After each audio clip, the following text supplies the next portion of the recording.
ନଈରି ଗ୍ରାମର ସ୍ଥାନୀୟ ଲୋକଙ୍କର ବିରାଟ ଶୋଭାଯାତ୍ରାରେ ସେବାୟତ ପ୍ରତିନିଧିମାନେ ଲୀଳାକ୍ଷେତ୍ର ହରିଶ୍ୱର ମଣ୍ଡପ ଅଭିମୁଖେ ଯାତ୍ରା କରୁଛନ୍ତି।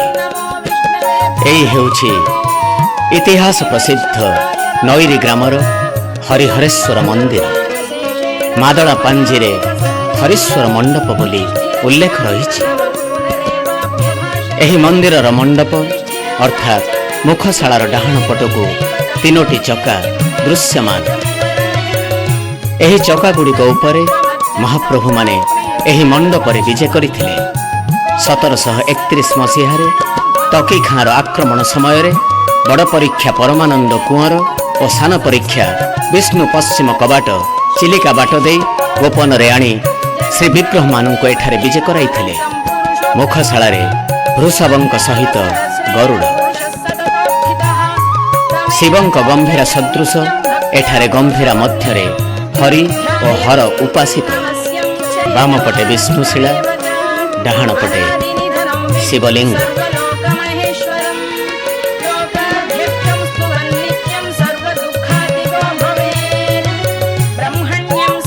ମନ୍ଦିରର ପାର୍ଶ୍ୱ ଦେବତାଙ୍କର ବିଗ୍ରହ। ମନ୍ଦିରର କାରୁକାର୍ଯ୍ୟ ଖୁବ୍ ଉଚ୍ଚକୋଟୀର।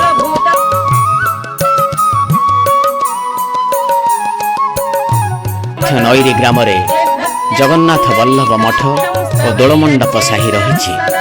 ଶ୍ରୀବିଗ୍ରହମାନେ ହରିଶ୍ୱର ମଣ୍ଡପରେ ସାମୟିକ ଅବସ୍ଥାନ ବେଳେ 1732 ମସିହାରେ କେବଳ ଗୋଟାଏ ବର୍ଷ ଏଠାରେ ନିରାଡ଼ମ୍ବର ଭାବରେ ମହାପ୍ରଭୁଙ୍କର ରଥଯାତ୍ରା ଅନୁଷ୍ଠିତ ହୋଇଥିବା ଜଣାଯାଏ।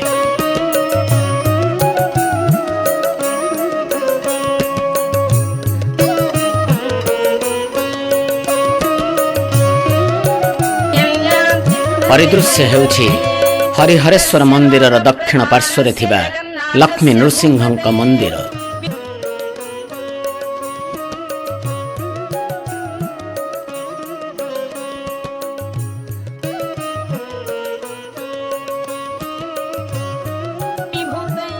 ଚିଲିକା କୂଳରେ କାଙ୍କଣ ଶିଖରୀ ଦିଗକୁ ଯାତ୍ରା।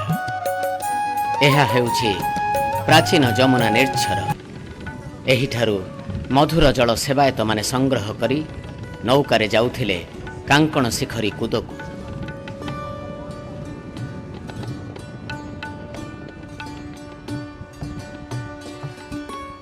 ଗୁପ୍ତ ଲୀଳାକ୍ଷେତ୍ର ଏହି କାଙ୍କଣ ଶିଖରୀରେ ଥିବାବେଳେ ମହାପ୍ରଭୁଙ୍କୁ କେବଳ କାଙ୍କଣ ମଣୋହି କରାଯାଉଥିଲା।